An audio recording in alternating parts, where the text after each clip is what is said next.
현대차 일본 재진출, 한국차 촌스럽다는 사람이 촌스럽다.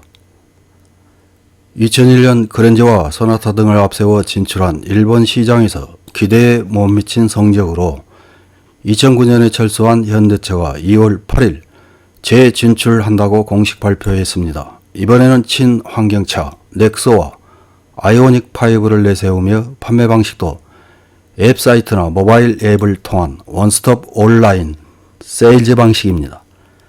현대차의 재진출 기사는 일본의 다양한 미디어에서 보도하고 있습니다. 4월 13일 게데라는 자동차 전문지에 한국차가 촌스럽다고 말하는 사람이야말로 촌스러운 이유라는 제목의 기사가 실렸습니다. 어떤 내용인지 요약해서 확인해 보겠습니다. 자동차 저널리스트 사토 다케시가 다시 일본 시장에 뛰어든 현대를 다룬다. 2009년 일본 시장에서 철수한 현대 자동차가 다시 일본에서의 판매 활동을 개시한다. 이 소식을 들었을 때 뇌리에는 물음표가 떠올랐다. 십수년 전에 시승한 현대의 각 모델은 모두 인상이 희미했기 때문이다. 딱히 잘못된 것은 아니지만 마음에 박히는 임프레시브한 부분도 없었다. 그래서 신뢰성이 높은 데다 딜러가 극진한 서비스를 제공하는 일본차에 익숙한 분들이나 취미성이 높은 수입차를 타는 분들이 굳이 현대를 선택할 이유는 찾기 어렵다. 그런데 온라인 발표에서 본 두 대의 현대는 모두 빛나고 있었다. 두 대는 연료전지차인 넥소와 순수전기차인 아이오닉5. 특히 아이오닉5는 일본차 질지도 모른다는 이기감이 들 정도로 쿨했다. 아이오닉5는 상상보다 훨씬 외형이 좋았다. 전장 4635mm라는 것은 토요타 프리우스보다 훨씬 큰 사이즈다. 신장도 있기 때문에 단순한 해치백 차라기보다 SUV와의 크로스오버와 같은 멋이다. 그리고 PC 화면에서도 확 트인 디자인은 실사가 더 매력적이었다. 1974년에 발표한 한국 최초의 국산차 포니에 대한 오마주를 표현한 디자인이라고 한다. 아이오닉5는 원래 전기차 전용 설계로 엔진의 동력을 밖에 전달하는 샤프트 등이 존재하지 않으므로 실내는 넓고 깔끔하다. 거기에 북유럽 디자인을 연상시키는 부드러운 색조의 디자인이 결합된다. 인테리어는 배출가스가 제로, 그리고 거의 무진동으로 달리는 전기차의 세계관을 조형으로도 표현하고 있는 것처럼 느꼈다. 사실 내장에는 페트병 재생 섬유 등 에코 친화적인 소재가 많이 사용되고 있다고 한다. 아이오닉5 여유로운 뒷좌석, 급전 기능도 갖춰 최대 1.6kW 전력을 공급한다. PC나 스마트폰 충전은 물론 전자레인지나 핫플레이트를 사용할 수도 있다. 배터리 용량은 58kWh와 72.6kWh 두 종류, 구동 방식도 사륜구동과 후륜구동 두 종류가 준비된다. 이번에 시승한 것은 배터리 용량이 72.6kWh인 후륜구동 모델. 시스템을 기동해 달리기 시작하면 전기차다운 조용하고 부드러운 가속을 즐길 수 있다. 최고 출력이 305PS, 최대 토크가 605Nm라는 스펙은 내연 기관이라면 2리터의 디젤 터보 엔진에 상당하는 것으로 동력 성능은 여유롭다. 리튬 이온 전지를 바닥 아래에 배치하는 전기차 전용 설계라는 점에서 중심이 낮고 속도를 올려 커브를 돌더라도 안정된 자세를 유지한다. 시승을 하면서 특히 마음에 남는 것은 세세한 부분까지 신경 쓰고 있다는 것. 예를 들어 가속 페달에서 발을 뗐을 때의 회생 브레이크는 4단계로 설정할 수 있다.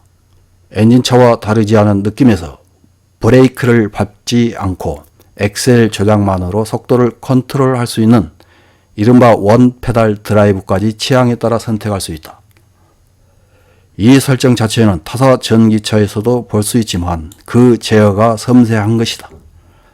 시트 어레인지에도 배려가 잘 되어 있어 뒷좌석 발밑을 넓게 하여 리클라이닝 시킬 수도 있고 앞좌석을 눕혀 드라이버가 휴식을 취할 수도 있다. 선행 차량을 따라가는 기능 등 첨단 운전자 보조 시스템도 최첨단이며 차 밖에서 리모컨 조작으로 주차를 하는 기능이 정확하게 작동한 것은 놀랍다. 하지만 생각해 보면 세계 5위의 자동차 메이커로 유럽에서도 4% 이상의 점유율을 가진 현대 자동차가 세련됨은 어떤 의미에서 당연한 것이다. BTS와 영화 기생충과 마찬가지로 글로벌에서 경쟁하고 평가받고 있기 때문이다. 2001년 현대 자동차가 일본으로 진출을 했을 때는 현대를 모르는 것은 일본뿐일지도 모른다는 카피가 사용되었다. 아이오닉5 시승을 마친 지금 자숙의 마음을 담아 현대를 모르는 것은 일본뿐일지도 모른다고 적고 싶다. 이런 기사를 읽은 일본 네티즌들은 어떤 댓글을 달았는지 몇 개 확인해보고 마치겠습니다. 첫 번째 댓글입니다. 디자이너는 해외에서 스쿼트했기 때문에 디자인은 나쁘지 않다고 생각하지만 원인 불명의 진동이나 배터리 화재 등 브랜드 이미지는 마이너스 스타트입니다. 다음 댓글입니다. 서비스망도 없고 언제 고장날지 모르는 차를 사는 일본인은 별로 없을 것이다. 앞으로 위안부나 징용공으로 한국과의 관계는 더욱 악화된다. 반환단체 언제 망가질지도 모른다. 한국에서는 일본차의 피해가 상당수 있었다고 들었다. 다음 댓글입니다. 딜러망이 구축되지 않아 부품이 적정 가격으로 조달될지 예측이 안되고 언제 철수할지도 모르고 차량 검사를 통과할지도 미지수이다. 고장나면 수리해주는 정비공장이 없을지도 모르고 클레임에 대응하는 창구가 없을지도 모른다. 설령 있다고 해도 일본어 대응이 가능할지도 모르겠다. 안심 안전한 일본차로 충분하다. 다음 댓글입니다. 매스컴의 한류 인상 조작이 한국 제품에까지 파급된 만큼 너무 많은 사람에게 촌스럽다고 생각되는 것을 상세히 나가려면 촌스럽다는 표현은 효과가 있다고 생각하는 것이다. 일본에서 한국차를 보는 일은 거의 없다. 스마트폰도 로고를 지우지 않으면 팔 수 없다는 것이 현실. 앞으로도 이런 제품 인상 조작이 늘어날 것이다. 다음 댓글입니다.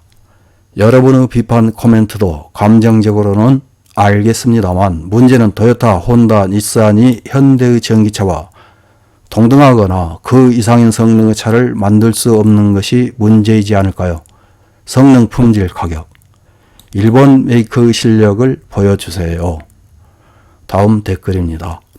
4년여 전부터 중국에서의 점유율이 급격히 떨어진 보전을 하려고 하는지 모르겠지만 일본이라면 꽤 차별화되지 않는 한 무리라고 생각합니다.